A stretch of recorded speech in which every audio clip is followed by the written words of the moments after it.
안녕하세요, 시청자 여러분. 주말 잘 보내고 계신지 모르겠습니다. 살림살이 경제에 올인하고 있는 민생경제연구소 안진걸이라고 합니다. 임생규님 제가 지금 네, 이걸 입고 또 오셨네요. 아마 뭐 대한민국 방송에서 최초로 아예 그 데모를 하면서 네. 방송을 하는 최초의 방송이 아닌가 싶은데 네. 제가 최근에 중소상공인들 특고 프리랜서 지원금 이게 마지막 방역지원금이거든요. 네. 문재인 정부에서 1차 작년 12월에 100만 원, 그다음에 2차로 2월 말 3월 초에 300만 원.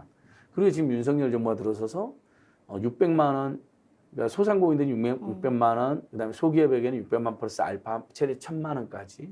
그다음에 특고 프리랜서 지원금은 200만 원. 회사 택시, 법인 택시 지원금은 300만 원이 지급됩니다. 근데 이게 마지막입니다. 네. 근데 이름이 손실보전금이었고 손실보상금과 헷갈리는데 손실보상금은 영업금지나 영업시간 제한을 당한 분들만 받는 거고요. 법에 의해서. 손실보전금은 문재인 정부에서 1차, 2차 방역지원금, 위드 코로나가 깨진 다음에 극심한 고통이 있었던 분들에게 긴급 지원해 준 건데 이름을 손실보전금으로 바꾼 바람에 네. 많은 국민들이 당사자도 심지어 손실보전금, 손실보상금을 헷갈려 합니다. 네. 그래서 이름을 불필요하게 바꿨다. 이거 윤석열 정부에 강력히 저는 그걸 지적해 주고 싶고요. 정책이라는 게 국민들한테 혼동을 주면 안 됩니다. 또, 그다음에 많은 혼선을 일으키면 안 되는 것이거든요. 그래서, 근데 이 손실보전금에 마지막으로 주겠다는 것에 탈락자가 속출하고 있습니다. 원래 윤석열 대통령의 공약은 네. 임세영 교수도 기억나실 겁니다. 소급 적용. 네, 소급 적용도 네. 해주고, 네. 1,000만 그다음에 원 넘게. 뭐 500만 명한테 1,000만 원. 네. 그래서 네. 50조 원이 나온 겁니다. 맞아요. 기억납니다. 근데 그걸 갑자기 안철수 의원이 뭐 소고기 사 먹으니까 안 된다라는 맞아요. 식으로 하면서 인수위 때. 예, 네. 뭐 600만 원 아래만 주겠다. 600만 원이나 600만 이상은 다 줄 수가 없다. 그냥 600만 원을 최대치라고 차등해서 600만 원 아래 주겠다. 그리고 매출 기준도 따지겠다. 소급 적용도 안 하겠다 이랬던 거예요. 벌써 사실상 난리가 공약 났죠. 파기인 공약 거죠. 파기가 네, 된 인수위 거죠. 때부터. 그래서 문제가 되니까 국민의힘당과 윤석열 정부에서 아니다. 어쨌든 600만 원 이상은 주겠다. 그래서 금액은 대충 맞았어요. 네. 원래 1,000만 원을 주겠다는 것보다 후퇴하긴 했지만 너 600만 원 플러스 알파. 근데 문제는 두 가지입니다, 여러분. 500만 명한테 600만 원 이상 주겠다, 1,000만 원 주겠다 했는데 그걸 370만 명으로 줄여버린 거예요. 왜 줄인 거예요? 아무래도 예산을 다 쓰기 싫었던 거죠. 소고기 사 먹을 만한 사람들은 안 주겠다는 그 마음이 그대로 작용한 거죠. 그 미리 예산 추계도 안 해놓고 공약을 막 남발한 그랬던 거죠. 거죠. 네. 예. 네. 50조가 아니라 그래서 예산이 20조대로 확 줄어든 겁니다. 네. 그러면서 130만 명이 최대 130만 명의 소상공인이 탈락을 한 겁니다. 네. 이제 보통 자영업자가 550만에서 600만이라고 하는데 의사나 변호사 같은 고소득 전문직은 빠져야죠. 빼면 한 500만 명쯤 되는 겁니다. 네. 근데 이분들이 2년 반 동안 코로나 때문에 제일 힘드셨잖아요. 이건 누구나 인정하는 내용입니다. 어떻게든 매출이 줄어들 거고 설령 매출이 줄어들지 않았다 하더라도 영업이익에 문제가 있었고 심지어 영업이익이 많이 줄어들지 않았다 하더라도 2년 반 동안 온갖 방역 조치 협조하고 마스크 비용, 뭐 발열 체크 비용, 그다음에 뭐 손서정제, 뭐 온도계 뭐 별 조치를 다 하셨잖아요. 그분들 협력을 했잖아요. 비용을 들였고.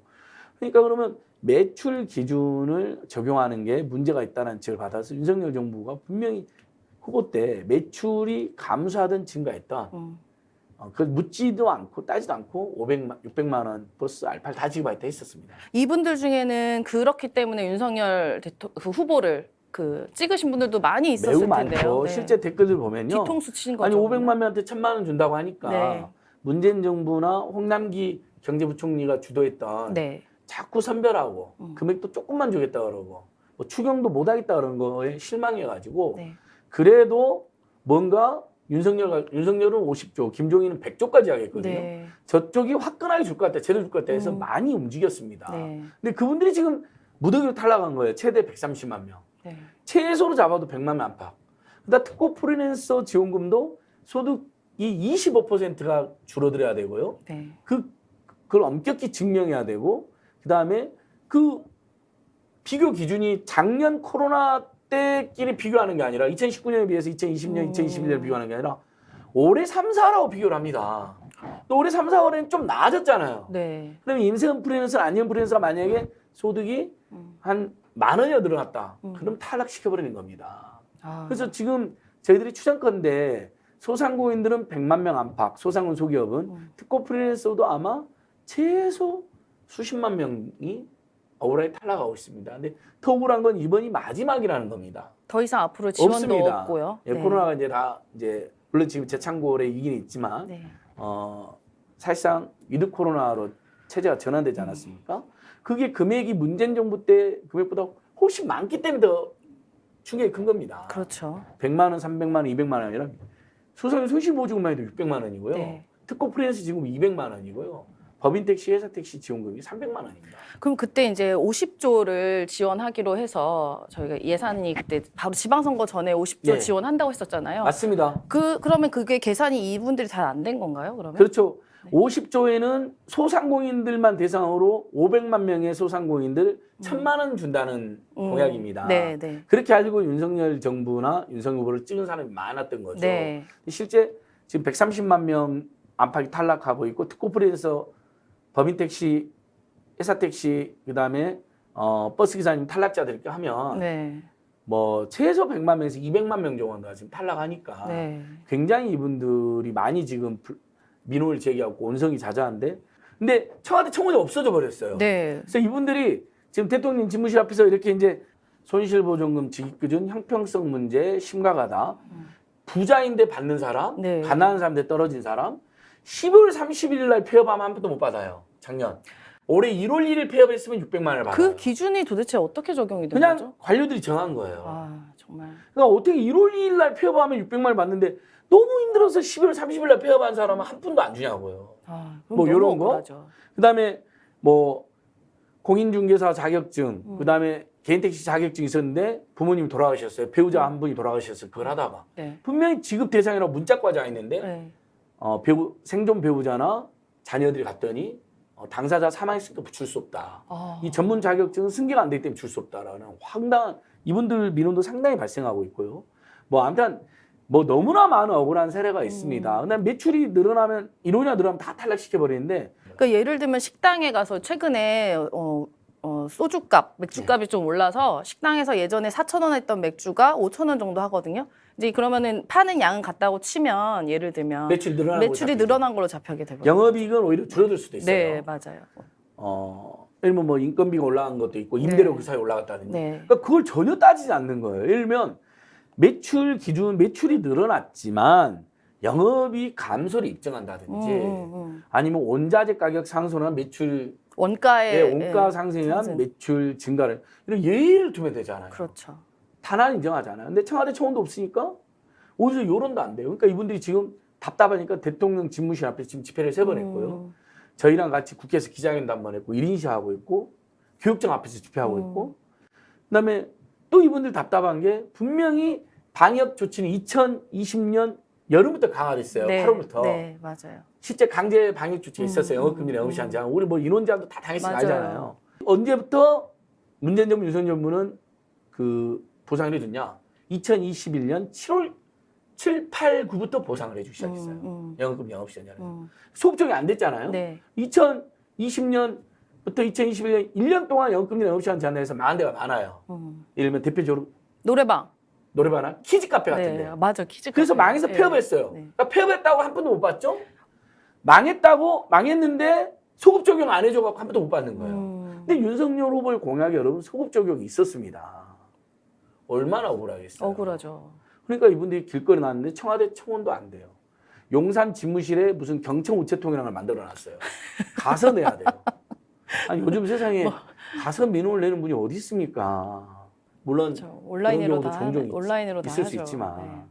너무합니다. 지금 안 그래도 원자재 가격 급등해서 소상공인 소기업하는 분들이 코로나19가 끝나가는 마당이지만 다시 코로나19가 창궐하는 것도 지금 굉장히 두려운 일이 되고 있고요. 네. 원자재 가격이 급등해서 이분들이 팔아도 마진이 줄어들면 왜냐면 원자재 가격이 급등해서 바로 가격에 반영을 못 하거든요. 제가 다시 한번 말씀드리지만 시장 경쟁도 있고 가격 경쟁까지 있기 때문에요. 그다음에 단골들이 겪을 충격도 있기 때문에 가격을 만들어 못 올립니다. 네. 일부도 조금 올려요.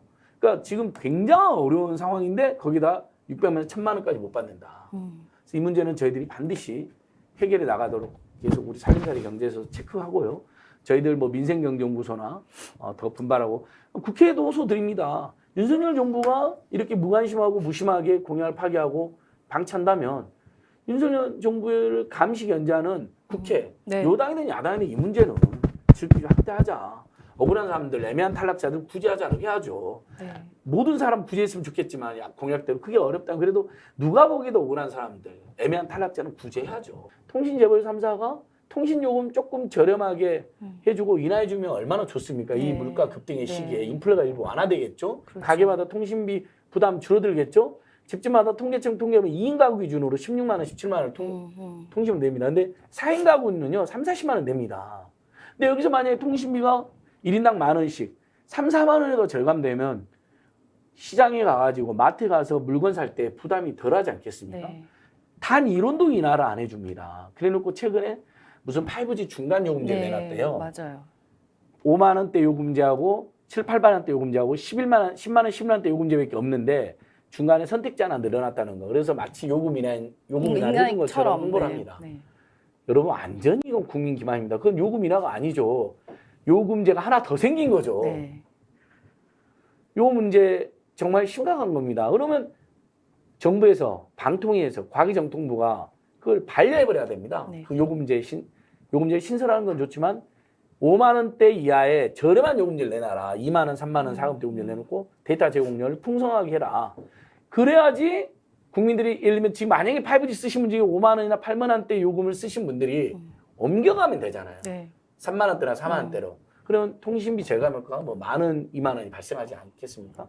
그게 한가적으로 따지면 꽤 되는 이걸 거죠. 내놔라는 거예요. 이걸 안 내놓고 있다는 거예요. 네.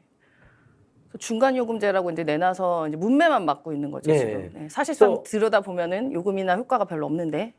데이터 중간 요금제라. 제공량도 5G 쓰시는 분들 평균 데이터 제공량 사용량이 25GB 정도인데 27. 25, 27 네, 정도인데 네, 네.